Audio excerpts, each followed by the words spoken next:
Hey everyone, it's Meghan here from Meghan Makes Do, and today I have another crochet tutorial for you, and we will be making the Nori nesting baskets. So this pattern includes not just one, not just two, but three adorable little colorwork baskets. We're going to be making the smallest size here on video, but you can find all three sizes on my blog for free or as a PDF in my shop, and of course as a kit with Lion Brand yarn. For these patterns, you will need 4 skeins of Lion Brand's Re-Spun Thick and Quick. All 4 is going to get you 3 baskets, plus a little extra to make another basket if you want. Plus, you're going to need a 5.5mm. You'll also need a pair of scissors and a tapestry needle, and you might want a tape measure just to make sure you're getting the right gauge. But let's go ahead and get started. To start all the baskets, we're going to start by making a magic ring. So I like to wrap the yarn around my 2 fingers here, making sure to cross in the front, and then insert my hook under the first loop, grab the second loop, pull it up, and then I kind of grab the loop with my thumb and forefinger, and then I can hold my working yarn in my left hand, and once I chain 1, my loop is nice and secure. So row 1, we're going to work 6 single crochets into our magic ring.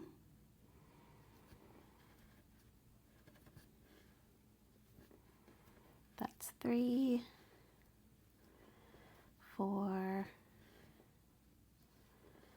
5, and 6. And then we can pull on the end of our magic loop to close it up. And then we're going to be working in continuous rounds to start for the base of our baskets. And then from there, we'll work in joined rounds for the main body of the baskets. But all 3 baskets are made the same. So we're going to work directly into that first single crochet we made for round 2. And we're going to work 2 single crochet into each stitch all the way around. I do recommend using a locking stitch marker to mark the first stitch of each round so you know where to stop.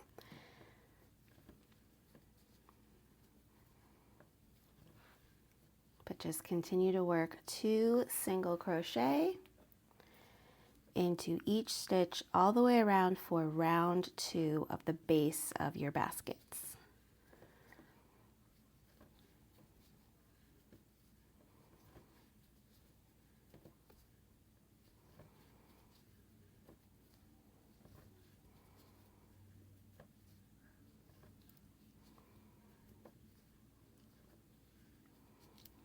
Okay, so we've made it around to our stitch marker. That means that this round is done.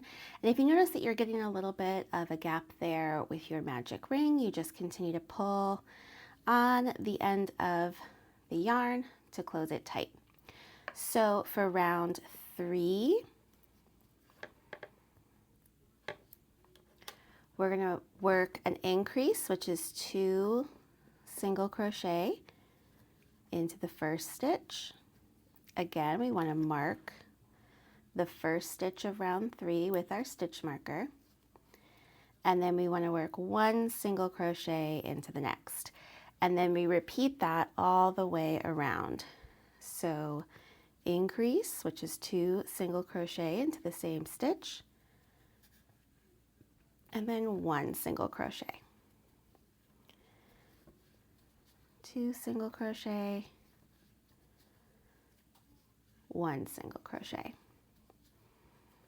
all the way around until we reach that stitch marker.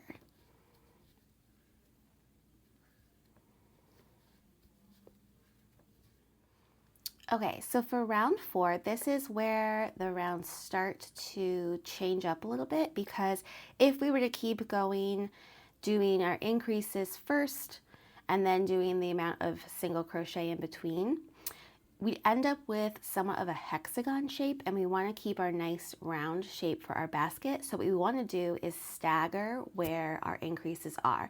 And there's a very easy way to do it. So I'm going to show you that starting with round 4, and then all of the even rounds will be made similarly, and all of the odd rounds will be made similarly as well. So we're going to start with 1 single crochet, and then again mark that first stitch of our round. Then we're going to increase, so we're going to do 2 single crochet into the next stitch, and then 1 single crochet into the stitch after that, and that's our repeat. So 1 single crochet, 2 single crochet into the same stitch or an increase, and then 1 single crochet. And we just keep repeating that all the way around until we reach our stitch marker. Okay, so that's the end of round 4. For round 5, we're going to go back to doing our increase in this first stitch. So I'm going to work 2 single crochet into the first stitch of this round. Make sure I mark my first stitch here. And then I'm going to work 1 single crochet into the next 3 stitches, or as it's written in the pattern, 3 single crochet.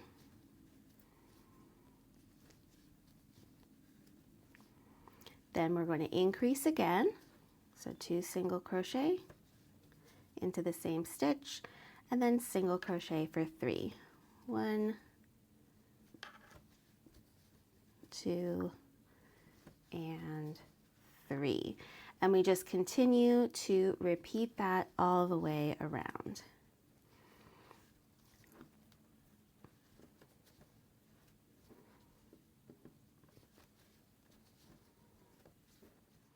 Okay, so for round 6, remember we're not going to increase in the first stitch, we're going to increase in a different stitch.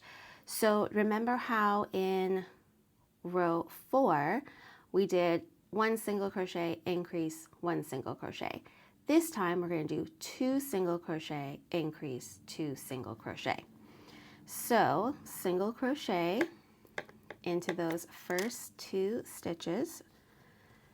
So there's our first single crochet. I'm going to mark it with my stitch marker. Here's our second single crochet. And now I'm going to increase in the next one, which is just working 2 single crochet into the same stitch. Then I want to do 2 more single crochet, 1 in each of the next 2 stitches, and that is my repeat. So how we traditionally would do it would be to keep going as we did with, what was that, round 5, where we increased first and then did 3. So we're still working an increase. Now we've got 4 single crochet in between, but we're putting them on either side of the increase to make it not stacked on top of the other one. Hopefully this is all making sense, but I'll repeat it again. So we do single crochet for 2, 1, 2, work an increase, which is 2 single crochet into the same stitch, and then single crochet for 2. So 1, 2. And just repeat that going all the way around. Okay, so just finished round 6. For round 7, we're doing what we did similarly to round 5. So we're going to increase in that first stitch,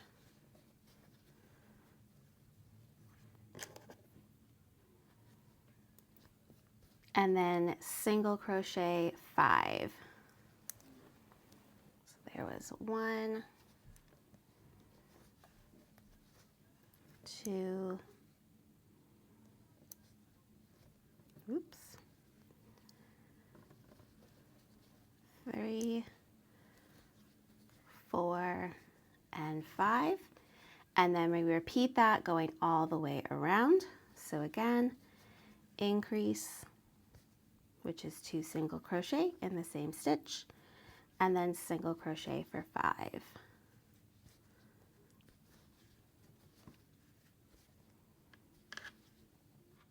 Okay, so that's the end of round 7. For round 8, we're going back to the same kind of setup as round 6. This time we're going to work 3 single crochet, increase, 3 single crochet. That's our repeat. Then, of course, for round 9, we'll go back to increasing first and working 7 single crochet afterwards and repeat that around. So that's kind of like the basis of how our circle bases for our baskets are made. So you'll kind of be switching back and forth between those 2 types of rounds until you've gotten to the size that you need for the basket that you're making. So all of the bases are made the same. You're just going to do more rounds for the bigger baskets. So I'm making the small size, like I said, so we're gonna go until we have 72 stitches around, which will be round 12. So once you get through round 12 of the pattern, again, you can find the free version over on the blog and you can follow along there, or you can grab the PDF in my shop if you'd like a printable version. And then I will meet you back here and we'll go over the graph and how to do tapestry crochet to make the base of, or the sides of your basket. All right, so I just completed round 12 and you should have a total of 72 stitches around. So now what we're going to do is we're transitioning into working straight up to create the sides or main body of our basket. And this next round, we're going to continue with color A, but this time we are going to be working single crochet back loop only into each stitch all the way around, continuing to mark our first stitch with a stitch marker, but we are only going to be working into the back loop of each stitch, and we'll continue working single crochet back loop only throughout the main body of our basket. So this round is pretty simple, but this is the first round that we're actually going to join at the end instead of just working a continuous round. So just continue to single crochet back loop only into each stitch all the way around. Okay, so we've gotten all the way around. I'm going to move my yarn over so it's not in the way. And then I'm going to show you what the written pattern and the chart or graph will look like so that you can easily follow along while we're doing the color work part of the main body. So the first thing I want to show you is the invisible join. And just note that there's going to be certain times in the pattern. For example, starting with this next round, we're actually working that first stitch in a separate color, but I want my join to still be with color A beforehand. There may be some spots when you're joining throughout, such as in round 20 here where we switch different color, that you may want to change color in this last stitch before working your invisible join. And the reason for that is, let me show you in using the medium basket. So here I can kind of lay it flatter for you, but these little loops right here going up, that is going to show that's where your invisible join is. So it's as invisible as you can make it, and it's totally a personal preference, up to you. So here you can see I didn't change back to color A here. So even though these two rounds here have color A, because I switched back, I didn't switch back here since I would need this color in the next round. So it totally is a personal preference on when you want to do that color change. But I will show you both ways of doing it throughout the video. So for example, when we make this first invisible join, I'm going to keep it with color A, so we can remove our stitch marker, and we take our hook out of our loop. We're going to insert our hook into the stitch we want to join into from the back of the work to the front. Then we're going to put that loop back on our hook. You can pull it a little bit tight and then draw it through the stitch to the back. Now we can change color. So we know our next color is the hazelwood color for color B.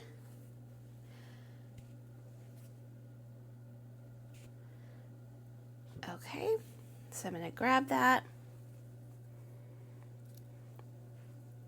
And now I can change color here just by drawing the yarn through the loop and then pulling color A tightly down into the basket. So now I can start my next round with that chain 1 in the color that we're going to be using, so for color B. Then we can follow the chart. We know we only have 1 stitch of color B, and then we switch back to color A. And you can also follow along with the written instructions. So we know we're chaining 1 at the beginning of each round, and then the color you use and the number of stitches that you make are written out, such as this. There will be some repeats, so right here where these brackets are, everything inside the bracket you're going to do 2 times, okay? And then you're just going to follow along until you get to the end, and you can use the chart and the graph as your guide as well. But I'm going to show you kind of how I do the tapestry crochet. So you're going to be carrying the yarns throughout and working around the carried yarns as you go. So when we make our first stitch, we want to make sure that we're working around color A as we go. Move these out of the way so you can see. So we're just doing 1 stitch of color B. So we'll yarn over and drop a loop, and then we want to change back to color A. But see how color A is laying over top of color B? That means that when we finish the stitch, it'll be kind of caught and covered up in the back. So we're going to switch back to color A. I'm still going to put my stitch marker in to mark the beginning of my round. Actually, that's in the chain stitch. Hold on. Here we go.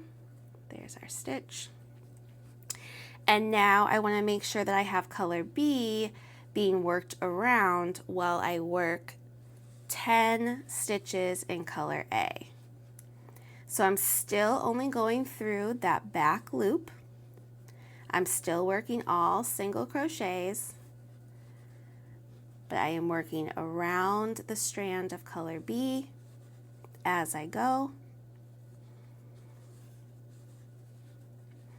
And then it's hidden along inside of our work.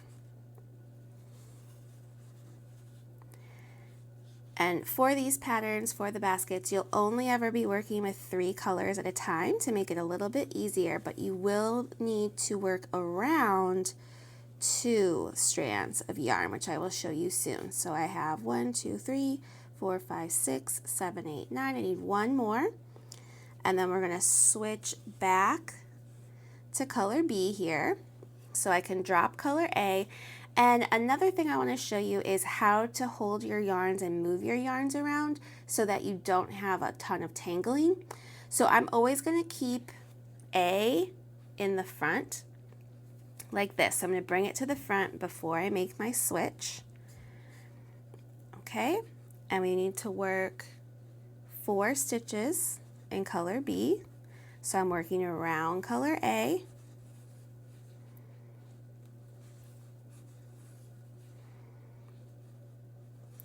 Okay, and now I've gotten to the 4th when I want to add in color C. Okay, so here's color C, my whipped cream. So we're just going to join that color in here. Kind of bring my tail back. And then I want to keep color B second in line here. So I want color A here, color B here while I'm working around. Then we want to work 6 stitches in color C, and you can kind of pull on your strands just a little bit just to tug them into place and make sure that your tension is nice and even.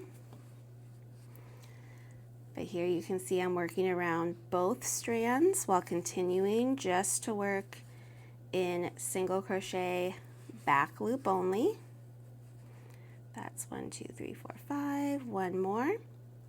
So here's 6, and then I want to keep color C towards the back. So I always want to have my colors in the same order, A, B, C, okay?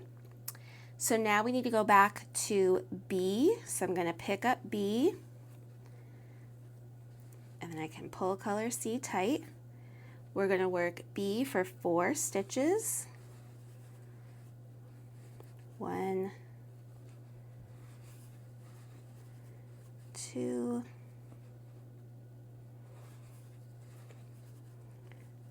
3, and 4. Okay, so next we want to switch to A, but instead of just leaving color B in the back like this, I'm actually going to swap it with color C so that I'm still in that same color order, A, B, C. And then it can be a little tricky holding all the yarn. Switch to color A, I can kind of pull that tight, but while I'm working around, I want to make sure that B and C are in the right order. And then we're going to work 10 stitches in color A.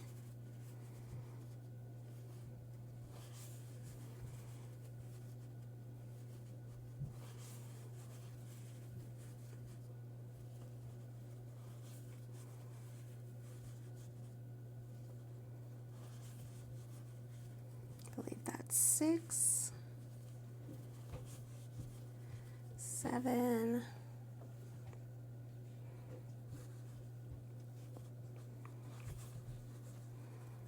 8,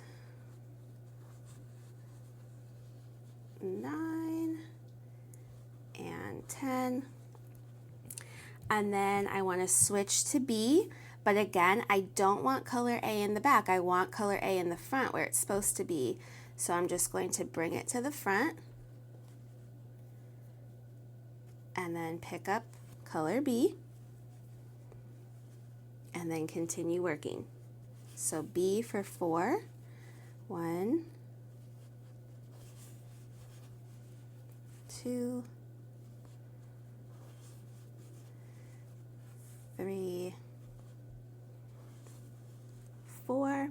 Now we want to switch to C, but again, I want B to be in the middle. So I'm going to cross that over before changing to color C. Then we want to do 6, C,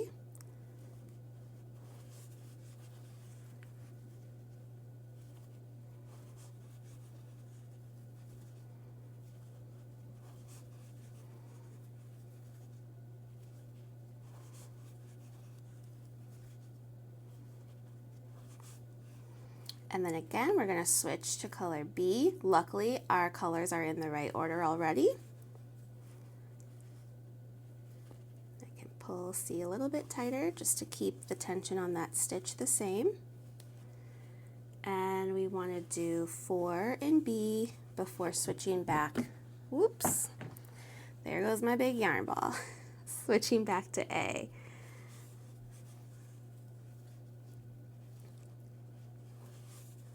So that's 4. And now again, we want to switch to A, so I'm going to bring B over top of C so that it's in the right color order. Pick up A, and then keep B and C in the right order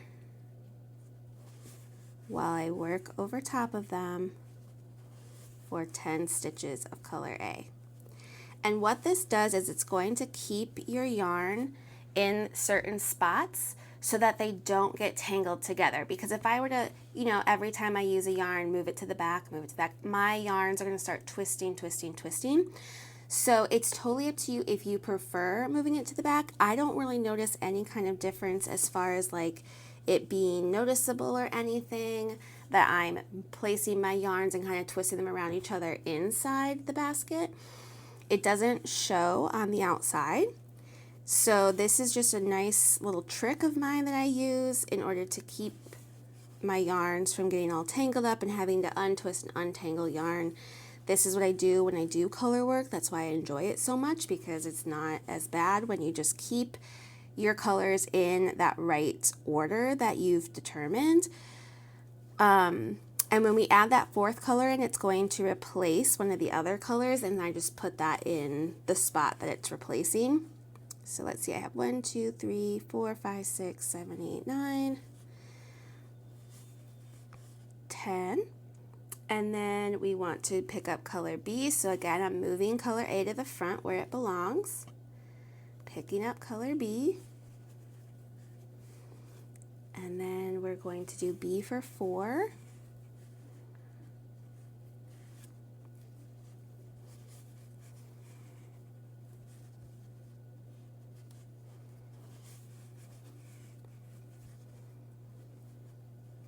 And then we want to switch to C. So again, I'm going to place B in the middle where it belongs, pick up C, kind of pull B tight, and then we're going to work 6 stitches with color C.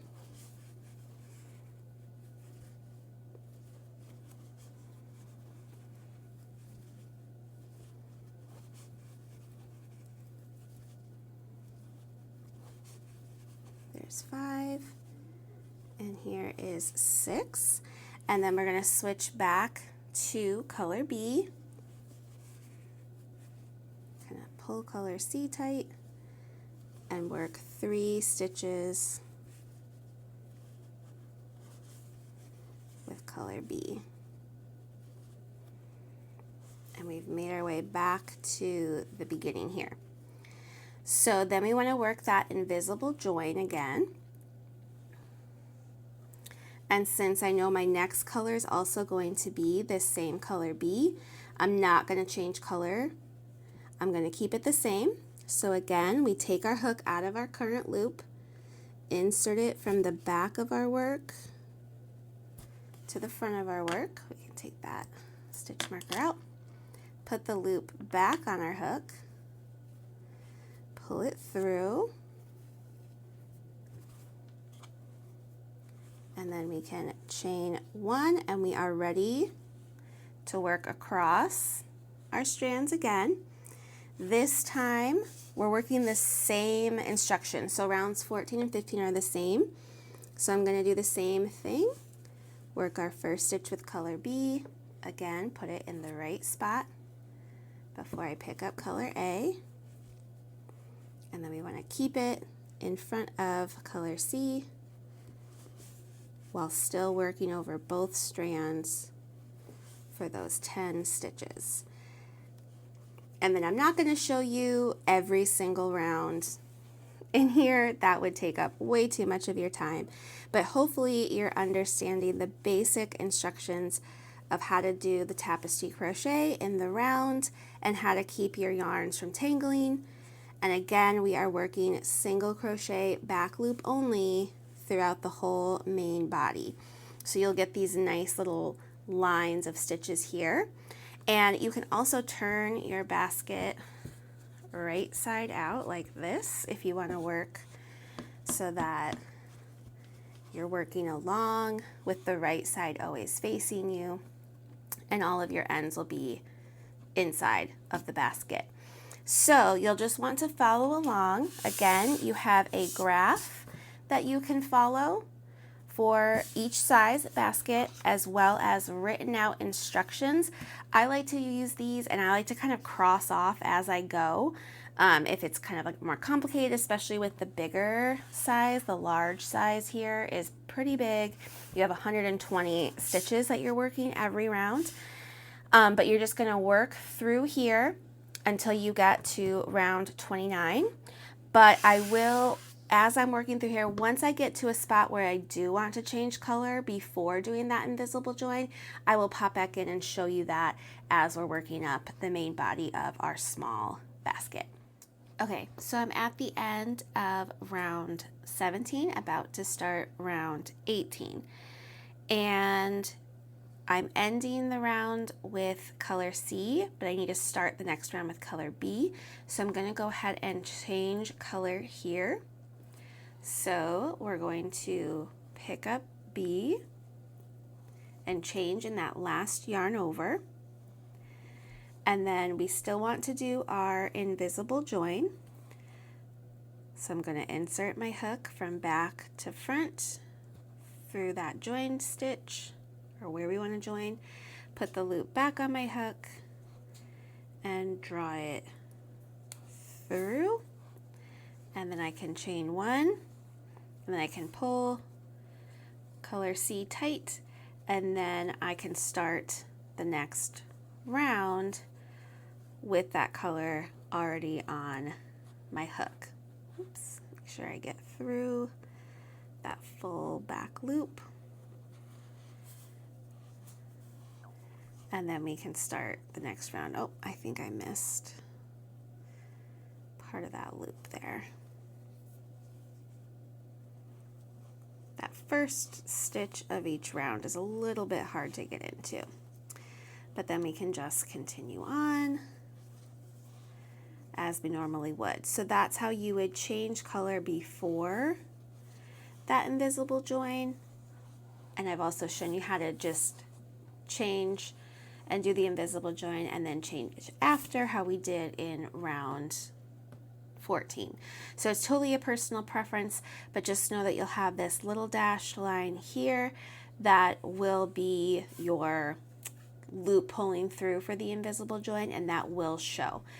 So I probably will do the same thing again for the end of this round. Going into round 19, I'll probably change color from C to B, but in the round after that, I might not, because I'm going to be using C in the round after that. So just depending on where you're at in your pattern and what you want your join to look like, you can either change color after the invisible join or before. But I will continue working up the main body of my small basket, and then I will show you what round 29 will look like with the forward crab stitch. All right, so we just finished up our last round before we do the forward crab stitch. So I ended with color A. I want to do my invisible join with color A, but I'm actually going to work the forward crab stitch with color D. So here I'm going to do my invisible join, and then we're going to switch to color D. So let me get that here. And once we switch like this, we can just kind of pull color A tightly into the top of the basket. And we can actually just go ahead and snip off all of the other ends, since we will only be using color D from here on out. So just make sure that you leave a long enough tail on the ends of your yarns so that you can weave them back into the same spot as the color that they are. So you want to kind of get them to the point where that color block is, and then weave them in there, always on the wrong side of your work. So now we're ready to do our forward crab stitch. We're going to continue working in the back loop only, and you insert your hook and draw up a loop, and you'll have 2 loops on your hook. Then you want to turn your hook around counterclockwise, then yarn over and draw through those loops. Now it can get a little tricky getting through those 2 loops because you've twisted them. So again, insert your hook into the back loop only, yarn over, draw up a loop, turn your hook counterclockwise, then yarn over and draw through the loops on your hook. So I'm going to do a few more stitches here so you can see what that will look like. And again, this does take a little bit of time and some patience, because sometimes it gets a little hard to get your hook through those loops, but it will give us a nice, clean, finished edge. So here you can see it almost looks like the yarn is like rolling over the top, and then gives it a little bit of a braided look on the inside of the basket. So I love using this for finishing up baskets because It's just a nice, beautiful finished edge. So go ahead and continue to work your forward crab stitch in the back loop only all the way around. Okay, so I finished up my last round with the forward crab stitch. You can fasten off and pull that end through, and then we're just going to use our tapestry needle to join these two ends together. Okay, so you just thread the end of your yarn onto your tapestry needle, and then there's not really a right or wrong way to do this. I just basically am going to bring my yarn under that little join stitch that we made in our invisible join, bring it to the back, and then come through the top of those crab stitches and into the other side to kind of join it. And you can kind of loop around almost like a whip stitch style just to keep that same look going. So I might do one more stitch on the top here, and then we just need to weave in our ends. So really, however you can make the join look as neat as possible is going to be great. But this is what your finished basket will look like. Again, you just need to weave in those ends, and you can find the instructions for the medium size and the large size over on the blog as well. But I hope that you really enjoy your brand new basket. They're great for holding plants or yarn or whatever else, and it's so great that they all nest inside of each other when they're not in use for easy storage. So I can't wait to use these in my home. I'm definitely going to be filling them up with yarn.